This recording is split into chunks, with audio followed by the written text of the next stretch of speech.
At mga kapuso, ilang grupo po sa EDSA Shrine ang nagmarcha na patungong People Power Monument sa Quezon City. May live report si Darlene Kai. Darlene? Ivan, Pia, kararating lang sa People Power Monument yung dulo ng hanay na nagmarcha mula rito sa EDSA Shrine. So ngayon, bumalik ako dito sa EDSA Shrine at meron ditong ilang mga grupo na nanatili. Katulad po ng nakikita nyo dito ay may ilang grupo na kasama pa rin doon sa trillion peso march o yung mga protesta kontra korupsyon na naiwan dito. Ito yung ilang mga taong simbahan ito, mga miyembro ng simbahang Katoliko, tapos meron ding senior citizens groups. Ang nangyayari po ngayon ay nagsimula yung isang misa na pinangungunahan ni Cardinal Ambo David. So kani-kanina lamang, Pia, Ivan, maagang nagtipon-tipon dito yung ilang mga nagkikilos protesta. Mga alas 6 ng umaga nagsimula na silang magpunta dito para magsama-sama. Nakita natin kanina nandito si Baguio Mayor Benjamin Magalong. Pati na yung ilang mga kasama niya sa Mayors for Good Governance. Nandito rin yung ilang mga retiradong miyembro ng AFP, pati na rin ng pulis. Si Ariel Querubin kanina nandito siya.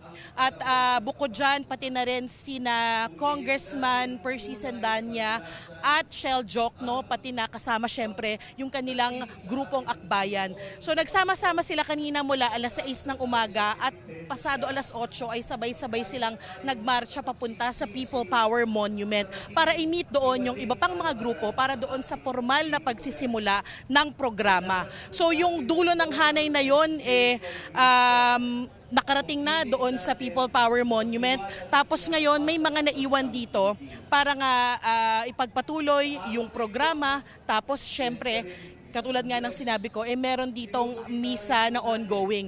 Kanina may ilan tayong mga personalidad na nakita na nagmarcha kasama noong mga nakikilos protesta na lumahok dito sa Trillion Peso March. Kanina nga narinig ko, nabanggit nyo na si Senator Kiko Pangilinan. Si ML Party List Representative Laila De Lima nandoon din at nabanggit ko nga si Baguio City Mayor Benjamin Magalong. Ariel Querubin nandyan din po. Pati na sina Representatives Shell Jokno at Percy Sandanya ng Akbayan. Maraming iba't ibang grupo at iba't ibang mga tao from all walks of life yung na-meet natin o nakita nating lumahok dito sa Trillion Peso March. Merong mga bukod sa nabanggit ko na grupo ng senior citizens at ilang mga pare, ilang mga madre, marami din na mga estudyante, meron ding mga laborers o mula sa mga workers groups at meron ding mga kababaihan, may magsasaka at mga representatives ng agriculture sector tayong nakita. Pero kahit madami yung mga taong lumahok dito sa Trillion Peso March at yung nagmarcha mula EDSA Shrine papunta sa People Power Monument, kita rin natin yung kaayusan. Sabay-sabay silang nagchat-chant pero mapayapa naman yung pagmamarcha nila. At mahigpit din yung pagbabantay ng mga pulis, mahigpit yung seguridad.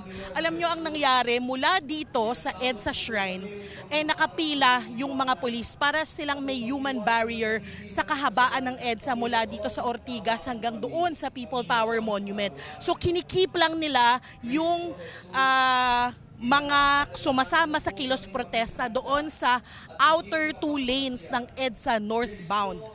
Gayunman, kahit nakakadaan yung mga motorista sa ibang lanes ng EDSA doon sa mga inner lanes, syempre as expected, mabigat yung daloy ng trapiko mula po rito sa Ortigas at tuloy-tuloy na yan hanggang makalagpas doon sa People Power Monument. Bukod sa mga pulis, Pia, Ivan, marami din dito nagbabantay ng mga traffic enforcers dahil hindi raw mawawalan ng mga magkikilos protesta o mga taong pupunta dito sa EDSA Shrine.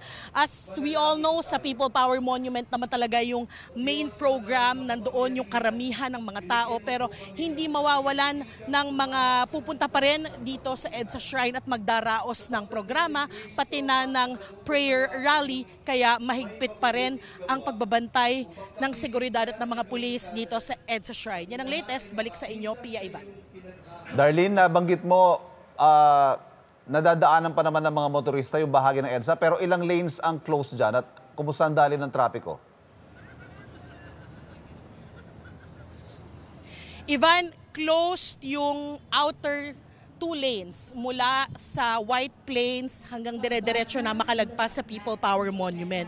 Pero sa mga oras na ito, ay ito nadadaanan naman yung bahagi ng EDSA Ortigas dahil wala nang mga rallyista na nasa kalsada. Gayunman, katulad nung nabanggit ko nga kanina, talagang heavy yung traffic situation, lalo na doon sa bandang White Plains hanggang sa makalagpas na ng People Power Monument. Ivan. Maraming salamat, Darlene Cai. Babalikan ka namin mamaya para sa agdagang update mula dyan sa EDSA Shrine.